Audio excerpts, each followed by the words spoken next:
meeting you right where you are on your foster care journey. This is the Forgotten Podcast.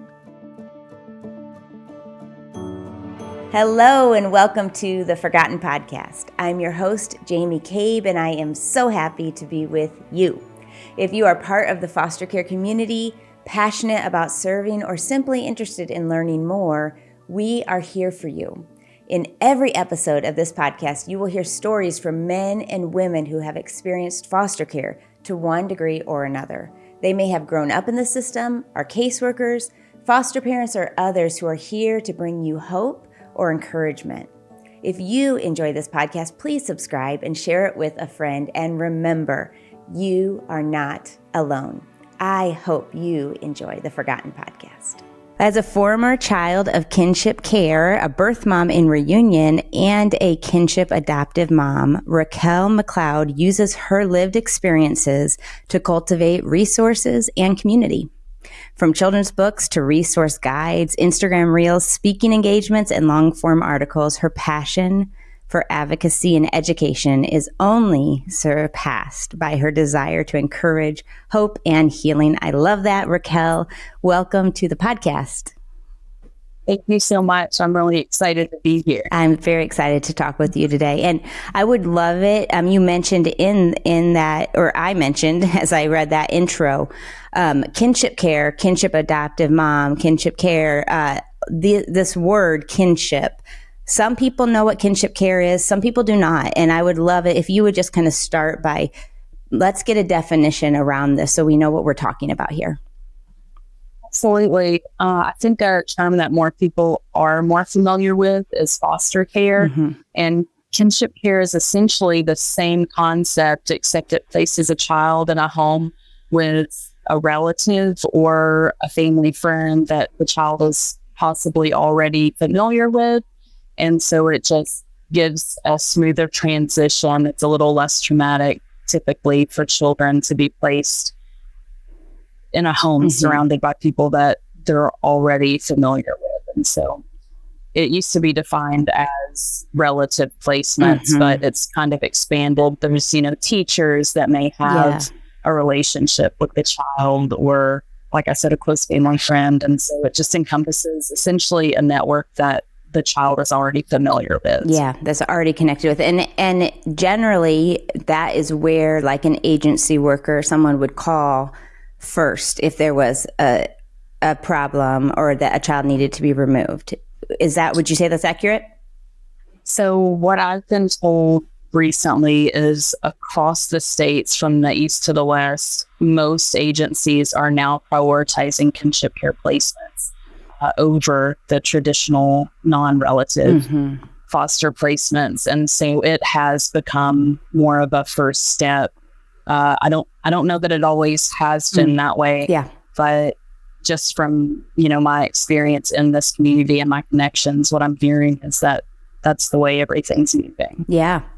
And I think there's a lot of benefit to that. I think that a lot of times our kinship care providers, they don't have to be trained or licensed because they know the children, but some will choose to become trained or licensed, but that can create a heavy burden on someone who's never really experienced maybe kids who have experienced trauma in the way that the kids coming in would. And so talk through that a little bit. Has that been something that you have seen as you've gotten to know people, that is a challenge for people? Absolutely. I think the most frustrating thing is even the agencies that are requiring the education beforehand, the certification and the classes and whatnot, they're not tailoring them to kinship care providers, which is wildly different than a traditional non-relative placement, because now you have this new family dynamic that you have to navigate and you have no resources helping you navigate that. It's completely different than, having a placement of a child that you have no ties, no biological connection to, say, your sister's child, your cousin, your nephew, your grandchild. And so there are agencies that are still requiring the kinship care providers to go through the same training as traditional foster care families. However, it's the same training. There's nothing preparing them for the differences. Yeah. And I think that is, I mean, I imagine like if it was someone I knew, a sister, whatever, you might be having your own struggle of like, with like, okay, man, I'm struggling with why my sister let this happen. Or, you know, I mean, I just feel like there's all kinds of extra things that might be in there that you might have to struggle against that you wouldn't, like you said, if you're a traditional foster care parent. Yes.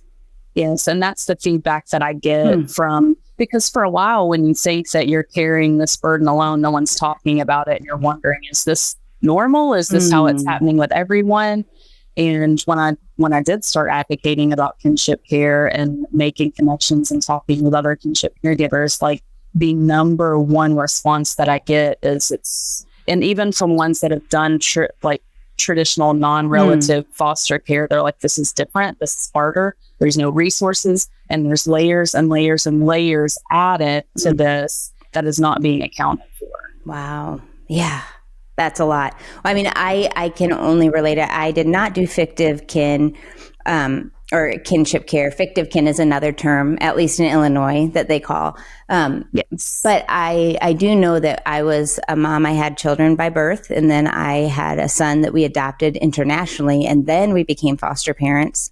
And I definitely felt a lot more, not even because people were being unkind or anything, but I felt more lonely in foster care. I felt more misunderstood. I didn't know how to be a foster mom compared to being an adoptive mom, compared to being a biological mom. Like it's different. Yeah. And so then that's another layer. I can only imagine having relatives now. Yeah, it's big. Yes. Wow. Well, let's get into your journey. I want to hear your journey because you did enter kinship care as a child. Start wherever you're comfortable and tell us kind of that part of your journey. So you may tell from my accent, I'm Southern, and kinship care was not a term that I ever knew growing up. It was just grandparents raising grandbabies. And it was so common, it didn't seem abnormal to me. I had cousins. I mean, all throughout my family, I had so many cousins being raised by their grandparents. I had friends in school that, like my best friend growing up, his grandparents raised him. And so our grandparents got along, and it made our friendship even more cohesive. Yeah.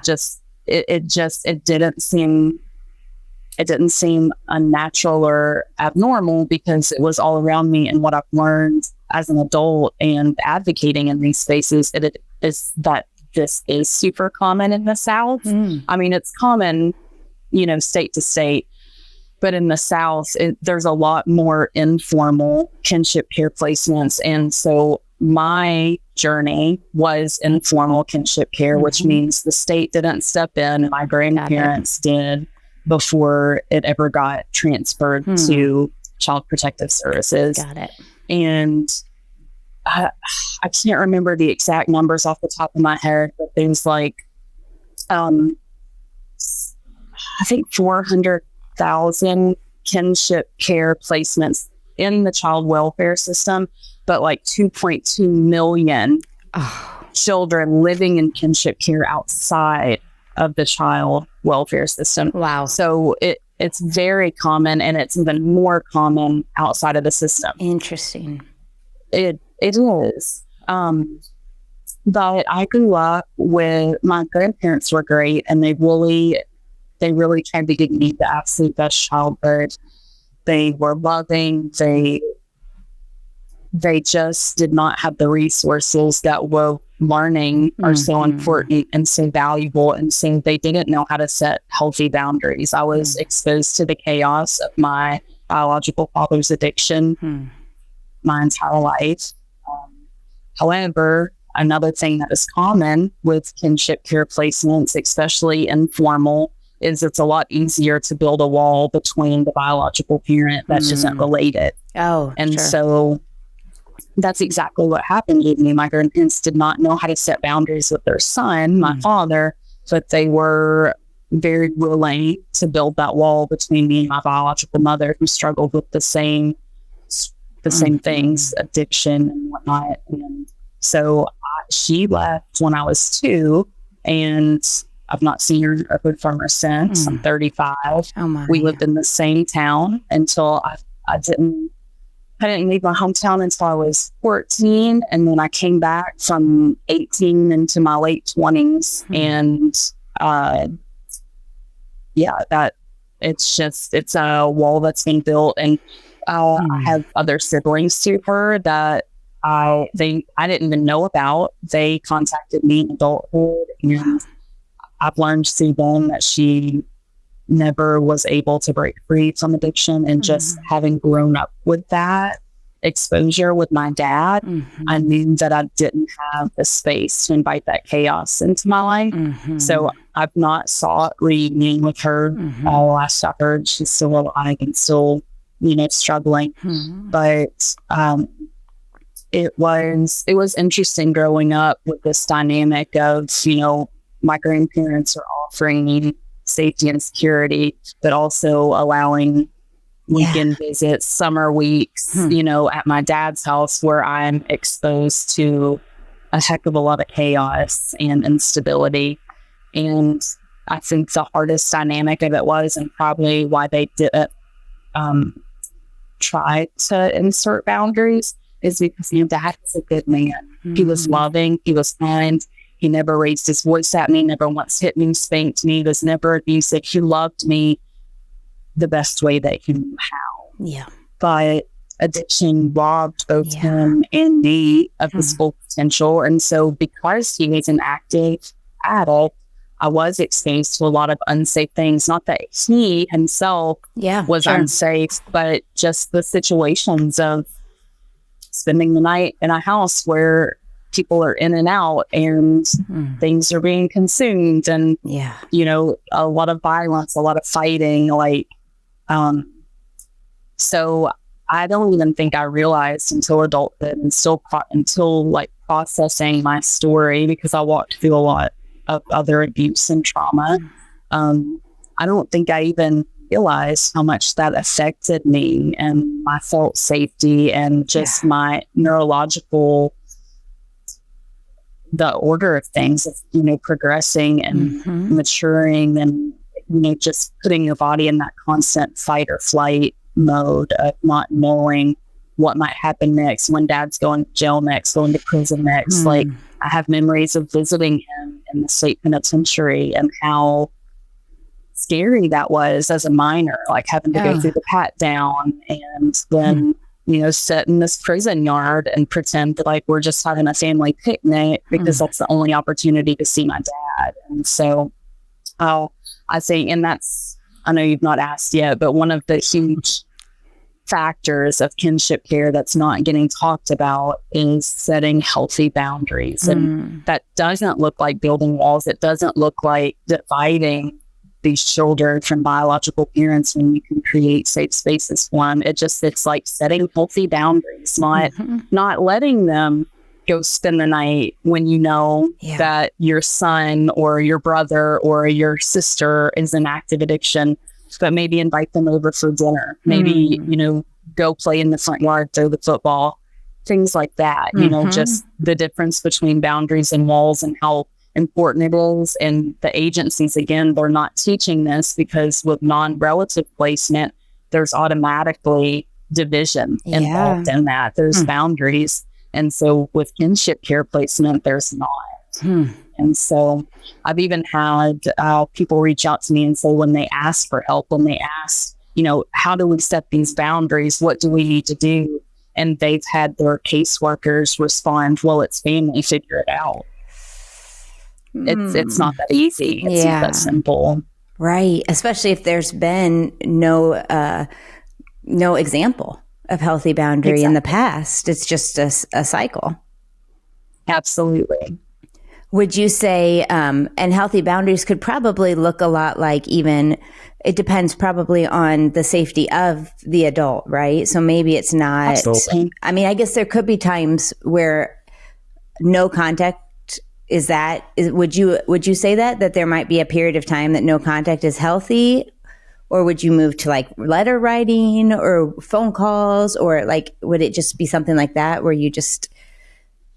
Personally, from my lived experience from talking to other children that have been in similar situations, the only time I would suggest no contact is if there has been physical or sexual abuse. I feel like no child should have to be exposed to their abuser.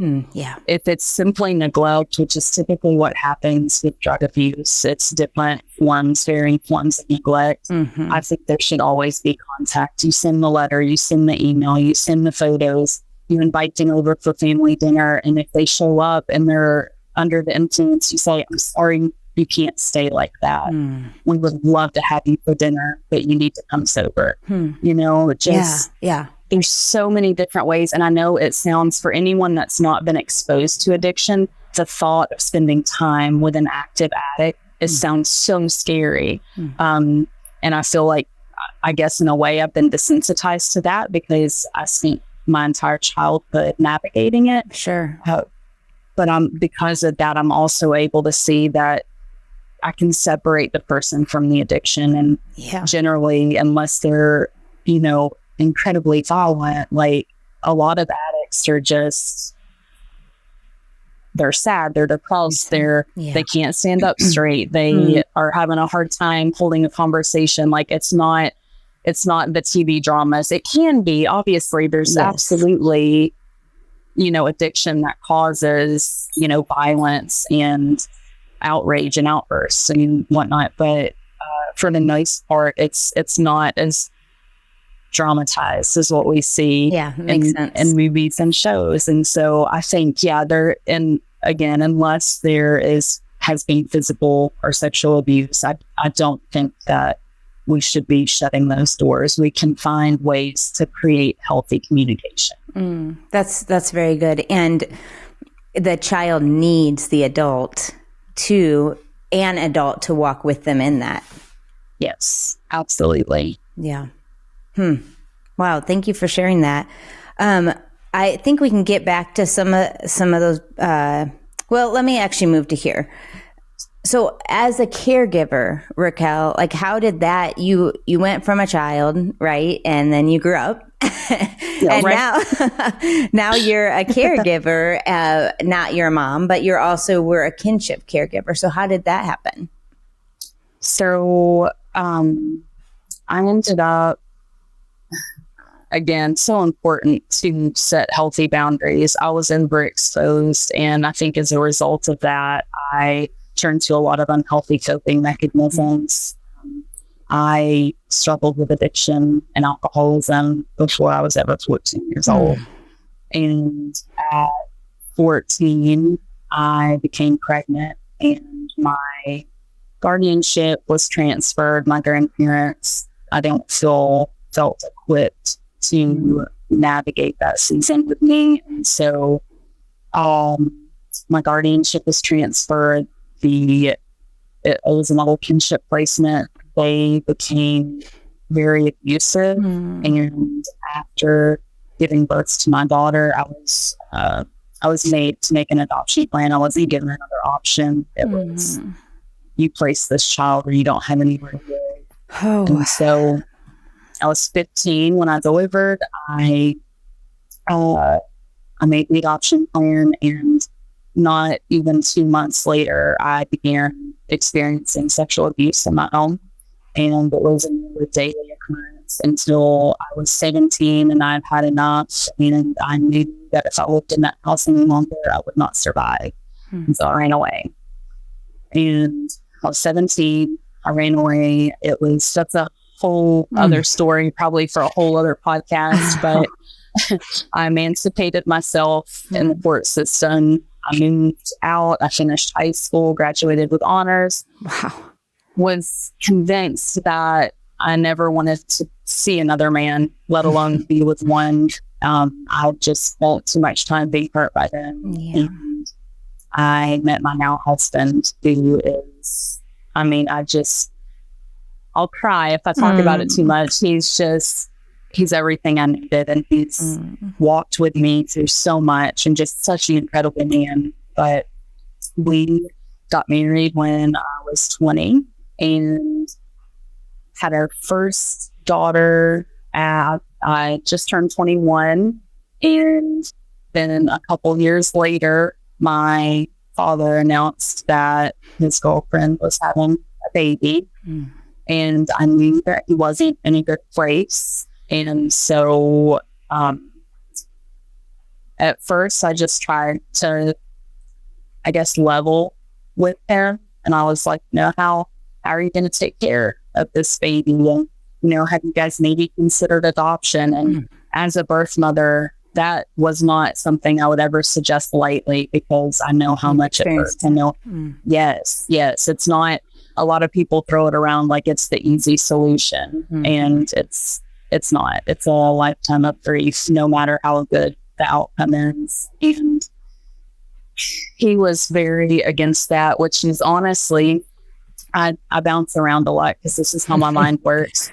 But I'd asked my grandma at one point, I was like, why did you never finalize my adoption? Why did you just allow me to stay in kinship care? And, and she said, your daddy would have never agreed to that. He wanted to be your dad. And so he wanted the title of dad. And I very much wanted sobriety, but he just obviously never found freedom from that. And so he loved the idea of being a father. He wanted to be a good father. And so I think the thought of making an adoption plan was just so out and left field for him. He just couldn't fathom it. And so they weren't willing to consider that. And I knew what it was like to grow up exposed to the chaos. And so closer to delivery, we just started, I kept a journal of notes when I saw him, if he was under the influence. And I just, both him and his girlfriend, just, I wanted to protect the child. I wanted them to get help. I wanted them to take steps to heal. I didn't want to enable. I wanted them to understand that they were being held accountable, that they had my full support, my encouragement, but that I wasn't going to enable the behavior the way that I felt like it had been enabled for me to be exposed to it. Yes. So I think about a month or two after she was born, they started asking us to babysit. And once it started, it didn't stop. We would pack everything up to take her back home. And they said, well, why don't you just keep her for another night? Why don't you keep it for another night? And eventually, my husband and I confronted them, and we're like, this isn't healthy. This isn't fair for her. You guys are not getting the help you need. Why don't you agree to leaving her with us for however many months it takes for you guys to go get the help that you need? And then you can be in a healthy place to parent full time instead of the back and forth, instead of dancing around with it. Yeah. And that was the route that they agreed to take. But essentially it ended with, we gained guardianship when she was 4 months old. She was really just around 4 weeks, and she started staying with us almost full time. About 4 months, we gained guardianship, and just a few months shy of her 5th birthday, we finalized her adoption. Wow. You have had quite the journey, Raquel. Man, and I just want you to know I appreciate you being willing to share that, because I can imagine it's not easy, even though it has been something I'm guessing you have shared and a lot. Yes. It's still, I imagine, takes a toll. I thought I was invincible. Whenever I truly felt like God led me to this place of sharing my journey, And I remember the exact moment that it all started, and I started in high school ministry. I grew up hearing you don't share your family business, like you keep that stuff quiet. This is family matters, not to share. And then I remember sitting in a sermon. I was really struggling with depression at the time. I had not reunified with my daughter that I'd placed for adoption. Of course, I'd experienced so much abuse that I tried to be this outgoing, happy person, but I was also suppressing all of this stuff.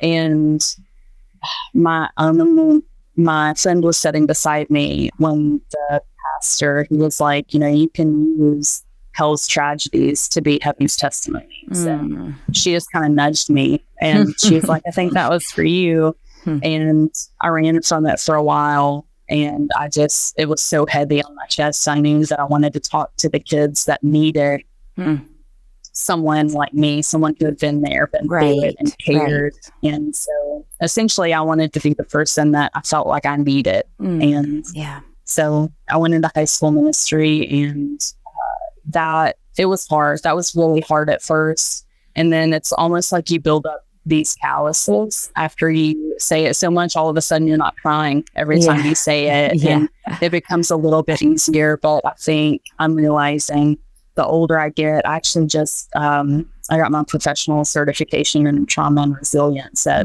Florida State University. And it was healing for me to do that. It was almost therapeutic to go through that and make these connections like, oh, that makes sense. Oh, that makes sense.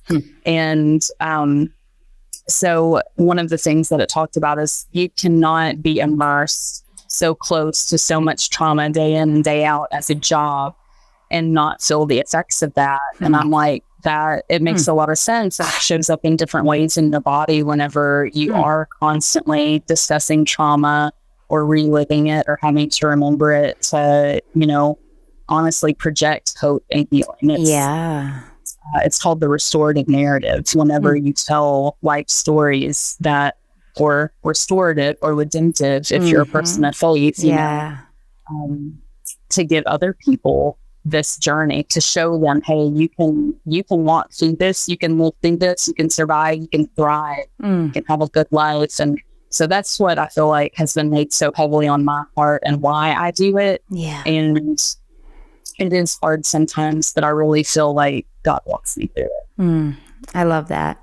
And hopefully you are also continuing to, I don't know if is healing the right word, or do you feel like, or just like find, joy and peace and like purpose in it as you continue?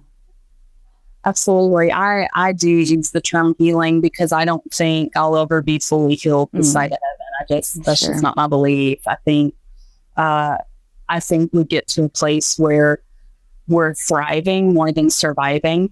I think, for many years, I feel like I was surviving. And I feel like I've entered this era of my life where I'm thriving. I have to fight for joy. I have to choose to chase it down and find happiness in the simple things, in the mundane. We just recently, actually today, honestly, just a few hours before this, my husband called me with another piece of good news, which was just in the last few days, these things have been falling into place for us. And that's not the life that I'm used to. We're used to fighting for joy and contentment. And so he called with this bit of good news, and it was so overwhelming. I just started crying. He's like, "This is good. Why are you crying?" I was like, because it's good. It's just this overwhelming sense of peace that good things are happening without us fighting for it, without us having to, reach and stretch and weep. And it's just all of a sudden these things are falling into place, and that's not what I'm used to. And it feels overwhelming in a good way. Yeah. Oh, well, I'm so thankful to hear that. That's awesome.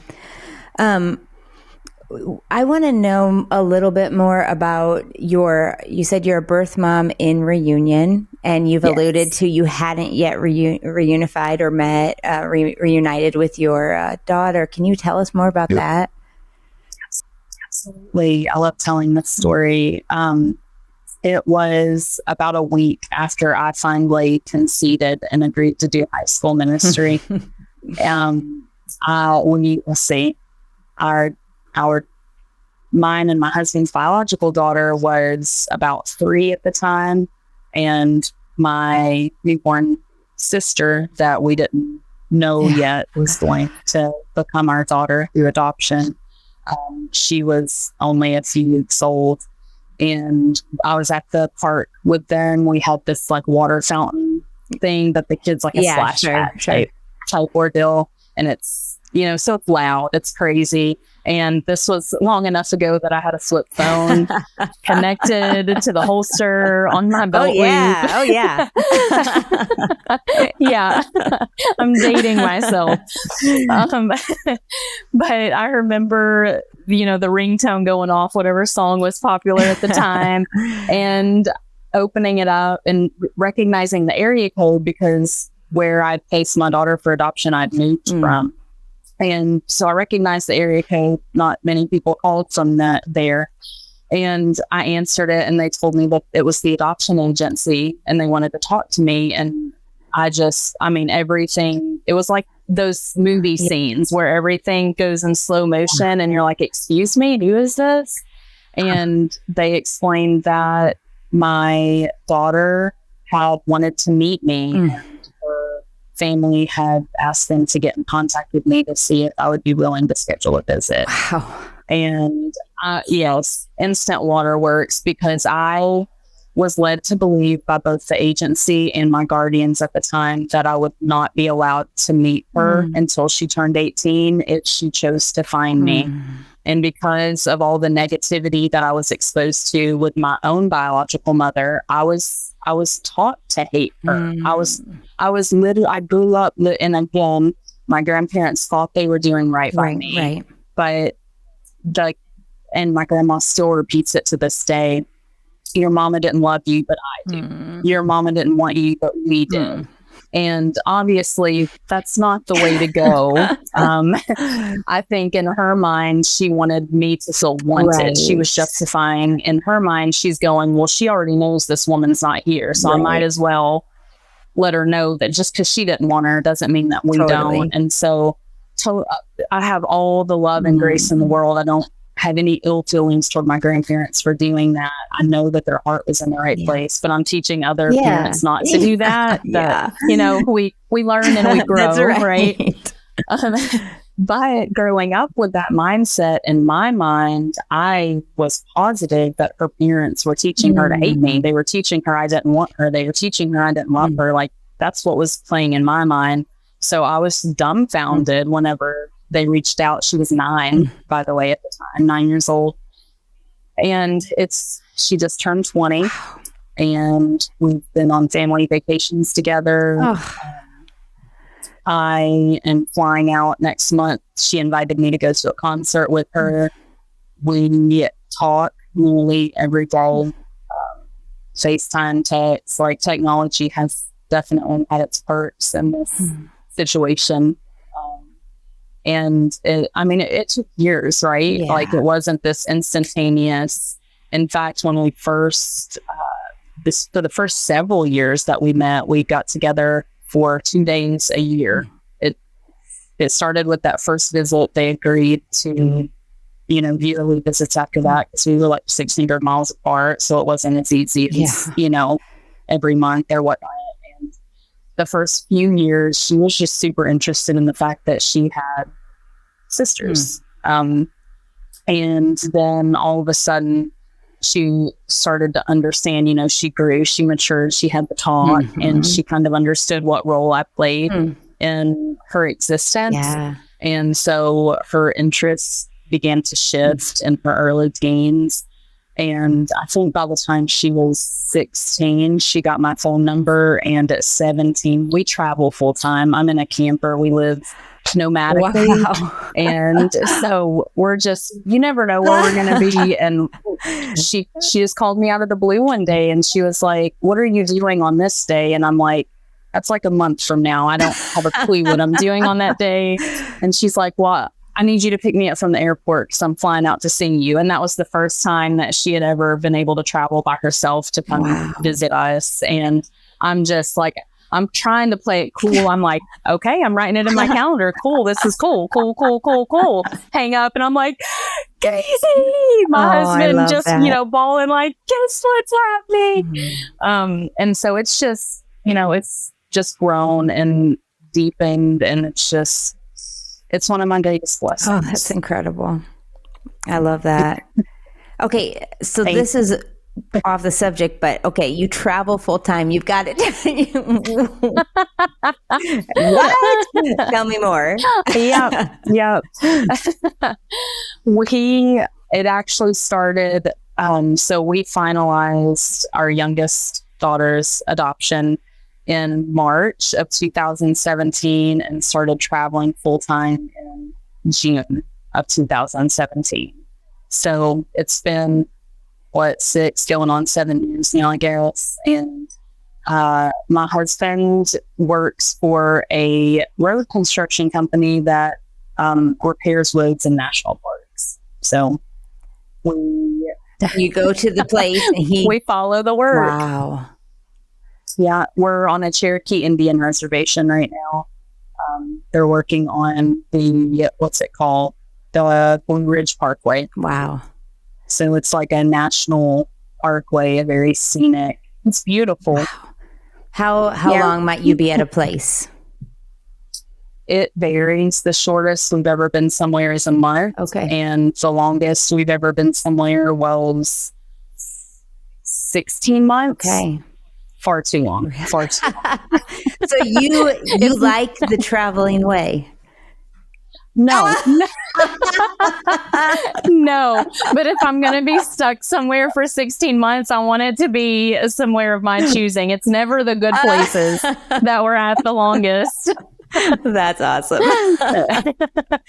Wow. That's how cool that you can use your, can serve in the way that you do, serve people, use your platform wherever you are. Yeah, absolutely. Wow. It's neat. That's crazy. So someday, do you think you'll ever stop the traveling? That's the dream. Yeah. That's something that we're really hoping for.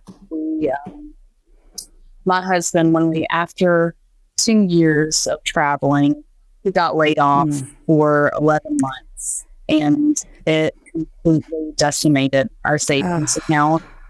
It took everything we had to survive. He wasn't getting unemployment. We were solely responsible for all of our bills. And that was in 2019. And we've not recouped yet. And so that's, especially in this market, it'd be hard for anyone to buy a home. I actually have just started getting really serious about promoting myself and setting boundaries, because I've done everything pro bono for so long just because I genuinely want to help. Yep. And I feel like God has given me peace with understanding and believing I have to help my family too. And so I'm starting to take more paid speaking engagements and I write books that have been published and resource guides and different things like that, just trying to help get our sin up place that one day we can settle, because we all want to. Oh, man. Well, we will pray with you for that. That's you. Yeah, I hope that for you too. Yeah. Thank you so much. Yeah. Kind of maybe one of my final questions here, Raquel, I'm just wondering, when you have a family that looks like, most foster families or adoptive families or kinship care families, not everyone maybe looks the same, right? And you can tell maybe there's, something's different. This is not a traditional quote unquote family. We often hear sometimes well-meaning comments, sometimes maybe not so much, or questions, or what are some that you have heard commonly or have heard from the people that, you're talking with a lot? And then just to follow that, how do we navigate those kinds of questions and comments in a way that's honoring to everybody? absolutely. I love this question. So our kiddo is super feisty, very witty, more witty than any child has the right to be. And she used to put me in some really awkward situations because we are biological half sisters, and you wouldn't look at our family and think, something's off. Like, so without saying it, you wouldn't know. And she loved to say it. She went through a whole season. So again, and it makes it even, I guess, more awkward because we do travel full time. So it's always new people. Sure. It's a revolving. We stay at campgrounds. So even if we're there for months at a time, right. Not everyone else is. Amazing. They're coming and going. And she's got a new audience every single day. Yes. And she loves the shock factor, just that shock value she can get out of people. And there was a very long season that we would literally meet a new family. She'd be playing with the kids. She would come up to the adults and introduce herself. Hi, and she would tell them her name. Hi, my name's Nicole. I'm adopted. My mom back there, she's actually my sister, but she's my mom because she adopted me. Okay, bye. And then would run off because she would watch their jaw just go from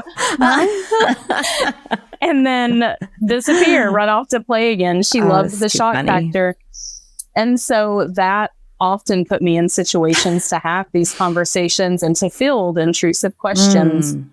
And is it okay if I put a plug right here? Yes. And say, I created a resource guide called Slow to Speak, and it's all about using discernment and how to honor our children and their stories, how we can educate and advocate without giving too much. I love that. If that makes sense. Please send me the link. We'll add that to the show notes so that our listeners can get access to that.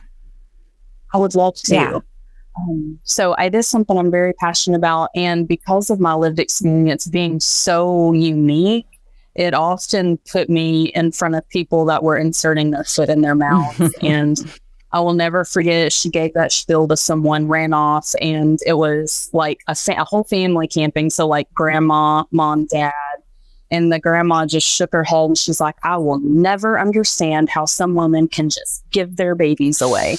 And I said, I knew at that moment, like, I can say something or I can just let it go. But if I don't say something, it's going to happen again. And I think meeting the humanity behind the label helps people understand deeper. And I have no shame. Yeah. So I was like, well, you know what? I actually placed a child for adoption. So maybe I can help you understand that. And her face went white as a ghost. She was mortified. And I was like, no, let's have this conversation. I'm not mad.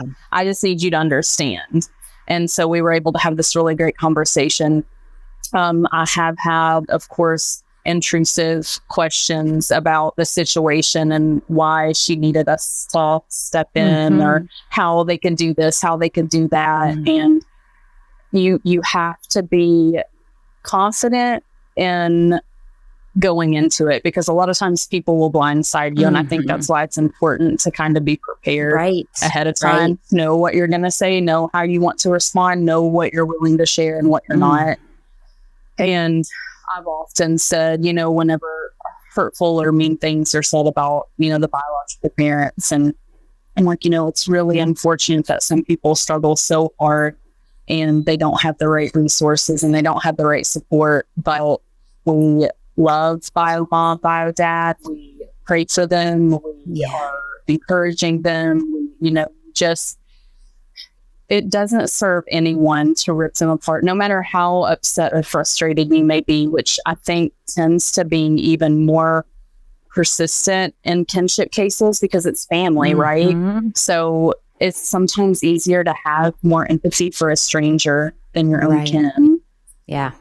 And so we run into that. I had my own long history with my father. So of course I have bad memories or anger or things to work through before I could vocalize in a healthy way, not only for my daughter's sake, but also for the sake of the people listening. Because how I responded is going to help shape how they view these situations and take it moving forward. Yeah, that's so good. I just appreciate what you're trying to help people you're trying to help them understand. It's not about just trying to smack them on the face and be like, why would you say that? Because that doesn't actually help. Though we might feel that way sometimes, right? And I'm sure people have felt that way about me at certain things I've said to them, like, what? Because we're all human, and we often say things that later are like, wow, I didn't mean it that way, or what was I thinking, or how that came out, or whatever. Absolutely. And I feel very passionately about that as well. We say often at TFI, awareness leads to action.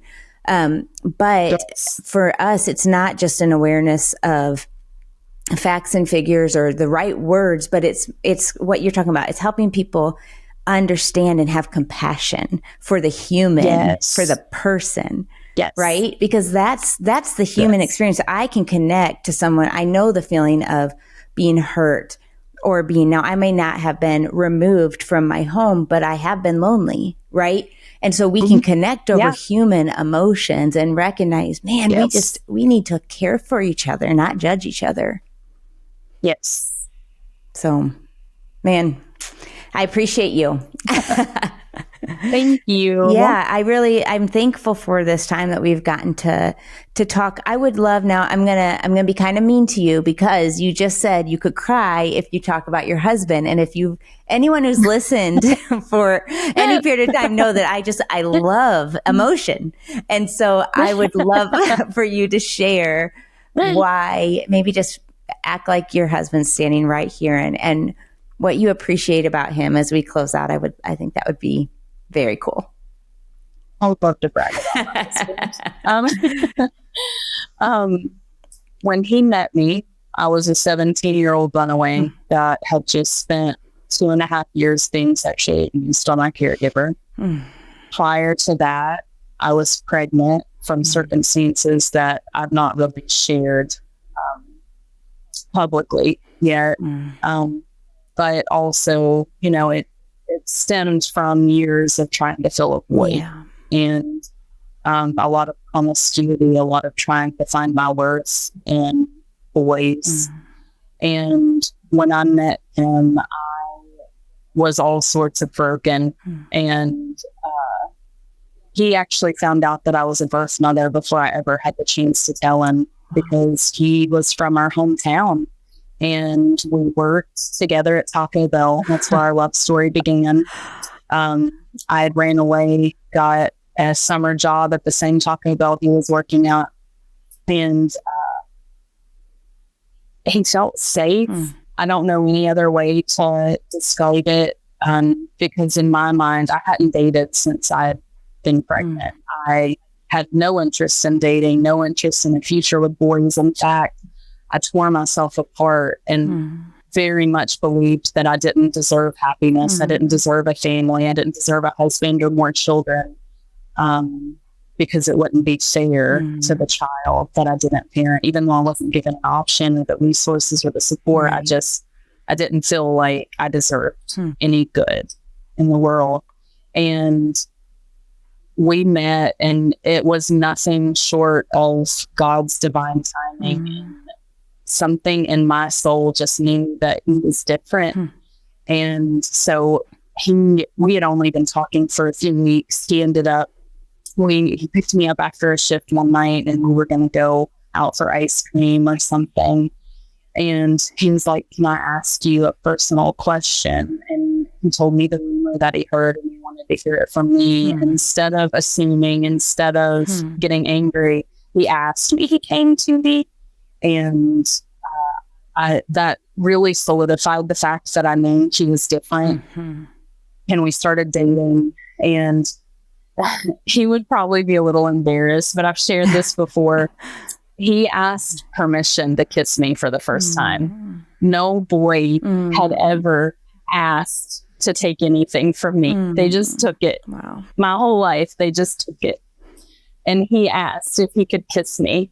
Knowing my history, knowing my story, knowing how vulnerable I was, he asked. And I knew then, if nothing else sealed the deal, I knew that he was different, and I knew that he was going to respect me and love me well. And he has. Wow. He has. He has celebrated every milestone with my birth daughter. He loves her as if he was her father. He cares for her just as much as I do and would do anything for her. When my, it's weird to call her my sister because she's been my daughter. Yeah. But for education's sake, when my biological sister needed a home, he was there with arms wide open. He didn't question it. He didn't say, this isn't our burden to bear. This isn't our responsibility. He just saw a need and he helped meet it.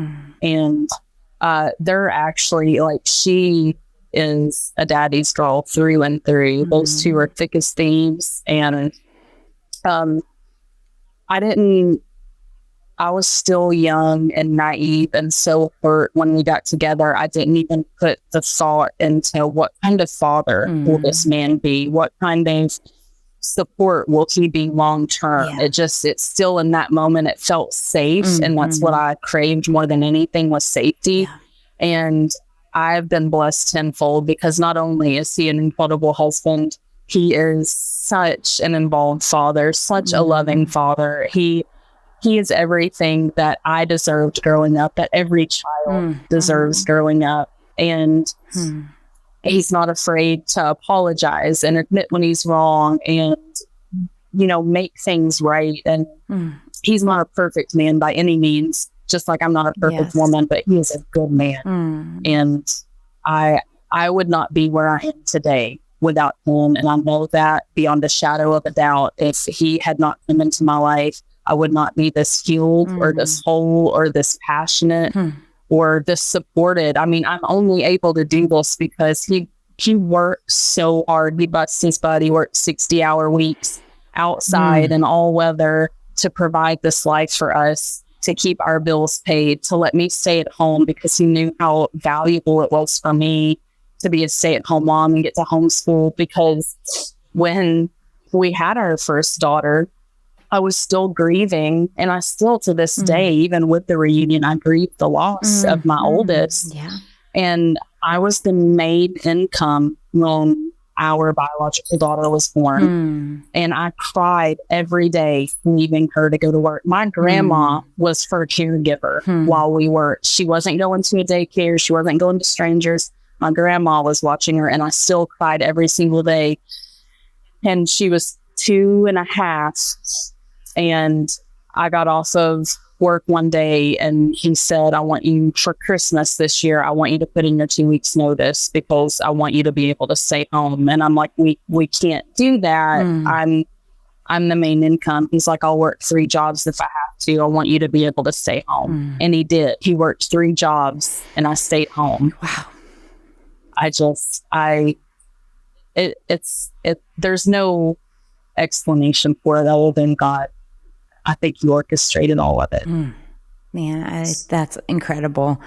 Raquel, it has been such a delight and a joy to talk with you today. Thank you for who you are, and keep doing what you're doing. You are needed here. Thank you so much. I'm going to pause. Well, I hope that today's episode encouraged you wherever you are on your foster care journey. We want you to stay connected, so be sure to subscribe and turn on notifications so you will never miss an episode. Also, we have great content at theforgotteninitiative.org. Thank you for watching. I cannot wait to be with you next time.